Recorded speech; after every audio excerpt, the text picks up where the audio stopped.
Hi, with Julian on the brown note and an Australian election roundup. My initial thoughts on this first week of a 6-week campaign to hopefully annihilate the worst government and the most odorous politician to have ever led this country. But it's going to be a tough fight. The first thing I would recommend to everyone out there is to turn the media off for the next 6 weeks. I am not going to read a story. I'm not going to watch any television broadcast. I haven't actually listened to Scott Morrison speak for more than 10 seconds since he was elected. I can't stand his voice. But one of the reasons I started this channel was because I made a piece right at the start saying that Australia has the worst news media in the developed world, and it's only gotten worse. We have the most homogenized and narrow ownership of print news media outside of China and Egypt that have state-owned print news media. We're third in the world. And you've got a politician out there, Scott Morrison, who was partying with the journalists covering the election last weekend. This is not good. We have the Murdoch press on one side of print news media and the Peter Costello-headed Channel 9 own the Sydney Morning Herald and the Age side of things. There's no pro-Labour media in this country. Channel 7, 9 and 10 are historically hugely pro-Liberal when it comes to letting them get away with just about anything.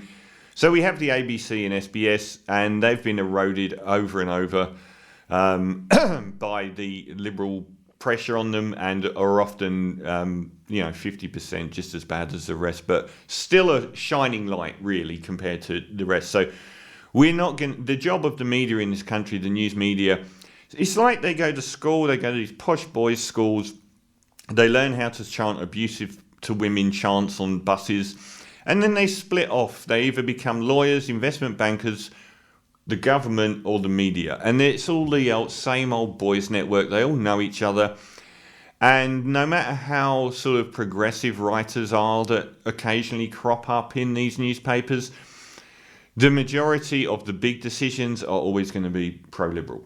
And there is no escape. So switch it off. If you've got through the last 9 years of Liberal government and you still haven't made up your mind, They haven't even had prime ministers good enough to stand for 2 elections so far.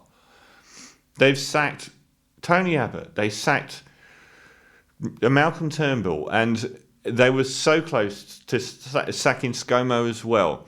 If you've got through the last 3 years of some of the worst governance, the bullying, the abuse, the sexism scandals, the rape of a staff member, of the incompetence that ScoMo exhibits on the world stage, having France and China just hate us because he can't actually do anything that isn't revolving around the 24-hour news cycle, his hypocrisy and lying, his obsession with his fake Scott Cam public persona that he created when he was rolling Malcolm Turnbull, his insincerity, his lack of taking ownership of any issue that goes wrong, his I don't hold a hose mate attitude to life, where nothing's his responsibility, where he throws people under a bus. If you could have got through those last 3 years and you still don't know, and you are likely to be swayed by the press conferences over the next 6 weeks,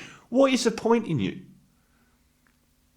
Are you really someone that's capable of being swayed by the next 6 weeks? None of us should be.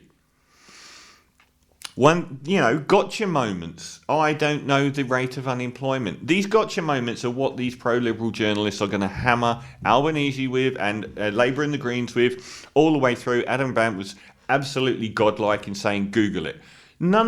All these press conferences do is they line up a question so that the politician can get a fact or a figure wrong and make out that is an excuse for the last 3 years. It isn't. It doesn't matter. It's garbage. And our unemployment rate is nowhere near what the Liberals say it is anyway. If we had a decent news media in this country, they wouldn't be having a go at Albo for not knowing the unemployment figure. They would be saying our unemployment figure is garbage. Because all they do to lower the unemployment figure, the Liberals stop counting people. If you don't qualify for their rigid way of claiming the dole, they don't count you as unemployed. That doesn't mean there aren't a lot more unemployed people out there, they're just not counting. That's how they've got the figure so low. The figure of underemployed and unemployed people is approaching 20%. We have a record high number of people working second jobs just to survive. We have, for the first time in Australian history, more than 50% of our labour force isn't permanent. And we crow about low unemployment when they count people as being employed that are basically not even looking for work anymore. So it's garbage, and the next 6 weeks don't matter. All Scott Morrison does is campaign every day anyway. We do have to thank Scott Morrison enormously, though, for being who he is. The state government of New South Wales, the Liberal Party and the Federal Liberal Party have employed the same tactic for the last 10 years. Bring in a new skin, clean, win an election. When all the problems build up, get rid of them, win an election. It's happened, I think, 4 times in the state of New South Wales. It's worked every time so far. They just got rid of Gladys, the Saint Gladys, and they got rid of Abbott, they got rid of Turnbull, and we have to thank Scott Morrison because for the first time, the Liberal Party of either the state of New South Wales or the Federal Liberal Party are going to go to an election with all of their problem baggage front and centre, which is Scott Morrison. If he wasn't so tenaciously, unbelievably ruthless, if he wasn't such a political player, Machiavellian political player, who will hold on to power for the sake of power, above all else, he would have been rolled so many times. How do you get through the Brittany Higgins scandal and not be rolled? There are so many scandals that have just attacked this guy, and there's no one to take over. There's no one that's tried to roll him. So either the people like Dutton, Frydenberg, who are just as egotistical, have thought that they're definitely going to lose, so they don't really want a job anymore, and they're just all going to swan off into the private sector and make millions for their friends that they've benefited while in office. Or they just can't dislodge this odorous human being that is so viciously a bully, called a bully by virtually every woman in his party, called a complete psycho by people in his party, and a liar. If you don't know who this person is by now, and you want to vote for him because of sound bites in his very, very mannered press conferences, what are you? We have a problem with Albo. I did a number of pieces a couple of years ago, or a year ago, I think, on why Labour needed to get rid of Anthony Albanese. Make no bones about it, Labour aren't ahead in the polls because of Anthony Albanese's small target. Or him ditching policies that aren't, franking credits, negative gearing, stuff like that. A year ago, Scott Morrison wanted to call an election in January because he was dancing Albo to election defeat. Albanese hadn't cut through with anyone doing this small target thing or dropping any policies. All of the right will tell Labour over and over again they won this election if they do, because Anthony Albanese dropped all these unpopular policies and backed away from culture wars and became a more liberal Labour leader. Garbage. He was losing badly in January last year. Scott Morrison wanted to call an election, and since then, everything has gone to hell in a handbasket, and he hasn't had a week of clean air to do so. That's it. That's why Labour are ahead in the polls. It's nothing to do with Anthony Albanese being a small target and offering absolutely nothing and standing as close to the left of Scott Morrison as possible. That never worked until every single week the Liberal Party were in the news for one scandal, corruption, everything. Rorting, sports rorts, car park rorts, the battle with China, the battle with Facebook, the endless sexism scandals. All of that stuff's been drumming them into the ground, as has the COVID response, as has the bushfire response. That is why Labour are ahead in the polls. It's got nothing to do with Anthony Albanese, sadly. But don't be disheartened by the atrocious first few days of this campaign. ScoMo will screw up again. The Liberal Party will have more scandals over the next 6 weeks. If we were reliant on Anthony Albanese turning up at press conference for the next 6 weeks and nothing happened to the Liberal Party, I would be very disheartened indeed. ScoMo lives for this. This is all he does. And Anthony Albanese is not a very good prospect in front of the camera, unfortunately, and a lot of people make up their minds on that. We need Scott Morrison and the Liberals to continue screwing everything up and making front page news for it. And there are so many things in the back burner that could come out throughout this election campaign to do with corruption, bullying, harassment, to do with their, they've just paid off an ex-Liberal staffer $500,000 in taxpayers' money so she would remain confidential throughout the election. There are lots of things that can go wrong. So there is hope. And there's also hope in the media actually coming through a lot more. What usually happens is there are cycles where they will continually promote the right-wing government, the Tory party in the UK, or in Australia, the Liberal Party, and things will get so economically bad, not the economy they're painting, but the real economy, that they need a Labour government to come in for a while so that they can actually fix up things. Remember, the last Labour government was the world's #1 performing economy for 4 of the years they were in power. We were the best performing economy in the developed world coming out of the global financial crisis. And they got hammered and kicked out of office whilst we were the #1 party in the #1 economy in the world. They got kicked out of office. And the Liberals came in and we slid down the rankings every year since. When they tell you our economy is bouncing back, it's bouncing back to recession levels in 2019. We've got historic 40-year low wages growth, historic costs of living highs. We've got a deficit that they screamed about when Labour were in power that's 3 times the size. No one can afford a home. People are working second jobs. The economy is garbage. So the fact that wealthy retirees and shareholders are doing very well, thank you, is not the economy.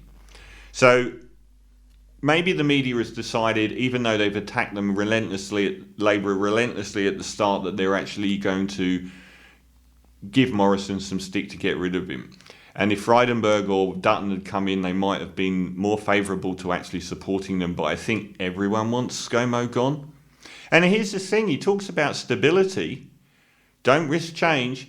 He's the 3rd Liberal Prime Minister in this session. He's the 3rd choice. They've already ditched 2 in this tenure in office. And they'll likely roll him as soon as he wins, if he wins. So the idea of stability and no change is just garbage. And for me, if he got re-elected and the Liberals got re-elected, last time I went into a massive fit of depression. If it happened again, I'm probably going to leave Australia. I just can't handle living. I've lived under Tory rule my whole life. I just can't escape it. They have always been terrible. They've always made life worse. And the public keep re-electing them because the media is so good at gaslighting an entire country, brainwashing them into believing these things. I mean, the worst thing to have happened to this country for me was the rejection of Bill Shorten. We don't know how much that had to do with public billions being spent on marginal seats, but the public rejected an astonishingly fine policy platform that addressed some of the major issues in this country. They wanted the Banking Commission, they wanted a federal ICAC, and crucially had policies on tax breaks for the wealthy, negative gearing and franking credits that are now all gone. And Shorten was a decent man, and Shorten was a good performer. And unfortunately, that was the lowest point in Australian history for me. The election of somebody that was so called a pathological liar by his own team, who offered no policy platform and no party, but just swanned around in the media offering in himself and his daggy dad persona. That was the low point in me, and I don't want to live under it. I've got a New Zealand passport as well as an Australian one, and even though I've got no real desire to live in New Zealand, I probably would just to live under Jacinda for a while and get away from the Liberal Party here. It's a game breaker for me. I said when I was knocking elbow a year ago, Labour need a woman. They really do. They've got Tanya Plibersek, they've got Christina Keneally, they've got Penny Wong. Any one of those 3 would be wiping the floor with ScoMo now. He wouldn't know what to do with a woman. Instead, they've got someone that looks like they're even trying to look like ScoMo a bit with the glasses. And ScoMo will just harass him. Albo, you need to get the attack dog out. It should have been. I wouldn't mind changing to Tanya now, to be honest. She would wipe the floor with Scott Morrison, and Albo isn't a good media performer. Anthony Albanese, you need to modulate your voice more. ScoMo lives for this. You need to not sound drony. That has such an impact on the people. And Albo needs to get dirty. Albo is doing what he believes is the right thing, which is not be negative and to stand for things, and historically that is proven to be a great thing. But Bill Shorten stood for a lot of great things, ScoMo stood for nothing and just attacked Labour. Why aren't Labour attacking the most incompetent and corrupt and odorous government in Australian history? Attack them. If you're not going to do it yourself and you want to stand for things, where are your attack dogs? Why aren't they absolutely crucifying every aspect? All you're doing is what Bill Shorten did, which is offer policies at the moment. That's just giving Scott Morrison free target practice. The Liberals aren't offering any policies. They never will. They've even dropped the notion of a federal ICAC. And to be honest, the federal ICAC is the number one reason to get Labour elected. It could have a transformative effect on this country. Why are so many Liberals worth tens of millions of dollars? If we can get a good investigation into how much corruption's been going on, maybe the public will finally wake up. And that is the one thing I hope for from a Labour government, is this federal ICAC. And I hope that the public can see through 6 weeks of near relentless propaganda that's going to come our way.